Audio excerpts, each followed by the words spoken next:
En novembre dernier, le parquet de Paris a ouvert une enquête à l'encontre de Johan Mallory après le dépôt de 5 plaintes concernant des agressions sexuelles. Ce jeudi 11 février, la mannequin Charlotte Lemay a décidé de briser le silence dans les colonnes du Parisien. Si est-il une des premières à avoir porté plainte contre le parolier de Star? La jeune femme a expliqué connaître Johan Mallory depuis une dizaine d'années. Il a été le petit ami d'une de mes meilleures copines et il a travaillé avec ma sœur, qui est parolière, indique-t-elle. Johan Mallory l'a invitée à plusieurs reprises à des soirées, des propositions qu'elle a toujours refusées. Cette fois-là, il a beaucoup insisté par SMS pour que je le rejoigne dans un restaurant où se trouvait avec lui une dizaine de personnes.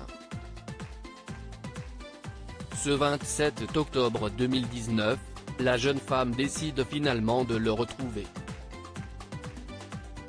Johan Mallory passe la soirée avec moi à l'écart des autres, se souvient Charlotte Lemay.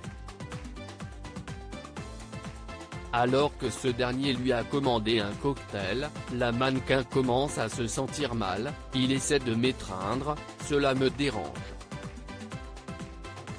Je suis dans un état second, comme si j'avais énormément bu, ce qui n'est pas le cas, relate-t-elle.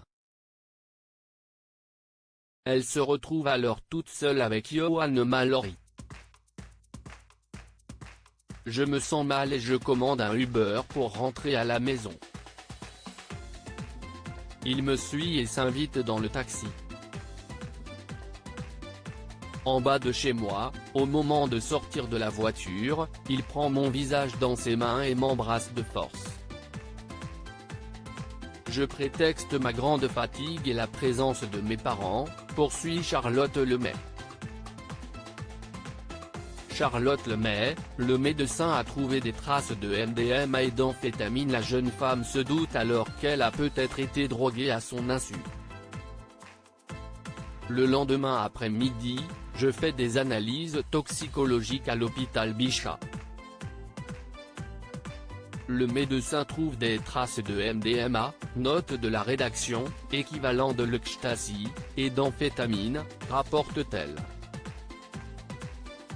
Cette dernière revoit alors le parolier, il nie m'avoir drogué.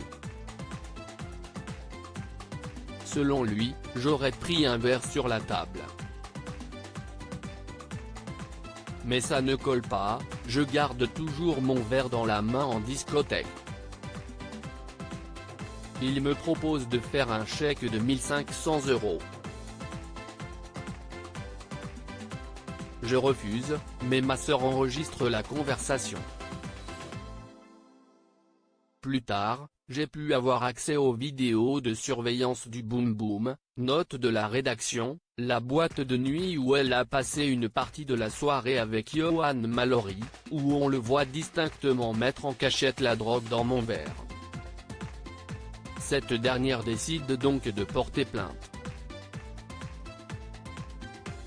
Si elle a décidé de prendre la parole 16 mois plus tard, si est suite à l'interview de Johan Mallory dans Le Parisien dans laquelle il donnait sa version des faits. Il reconnaît publiquement m'avoir drogué à mon insu alors qu'il porte plainte pour dénonciation calomnieuse. Il parle d'erreur, minimise ce qu'il a fait. Il ne ressent aucune honte. Je prends la parole au nom de toutes les victimes. Je ne lui souhaite pas la prison, ni la perte de son travail.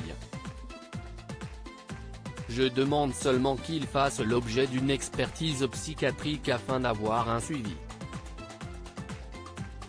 Je souhaite qu'il ne nuise plus à aucune femme, conclut Charlotte Lemay.